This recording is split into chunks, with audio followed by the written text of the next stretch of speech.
বিসমিল্লাহির রহমানির রহিম। আজ 26শে মার্চ বাংলাদেশের স্বাধীনতা দিবস, যা আমাদের গৌরব, আত্মত্যাগ এবং বিজয়ের প্রতীক। এটি শুধু একটি তারিখ নয়, এটি একটি জাতির দীর্ঘ সংগ্রামের ফল। 1971 সালে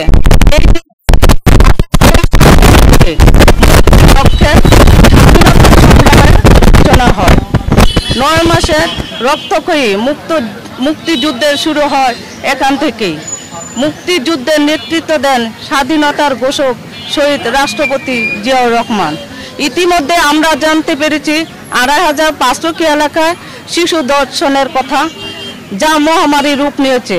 আমি পুলিশ প্রশাসন করে বারবার হুঁশিয়ারি করে বলে দিচ্ছি, আপনারা সতর্ক হন এবং আইন শৃঙ্খলা যাতে অবনতির দিকে না যায়, আপনারা সেদিকে লক্ষ্য রেখে যারা অপরাধ করছে তাদেরকে আইনের আওতায় এনে বিচার শুরু করেন। আমরা আপনাদের মাধ্যমে বিচারের দাবি জানাই। সবাইকে ধন্যবাদ। আসসালামু আলাইকুম।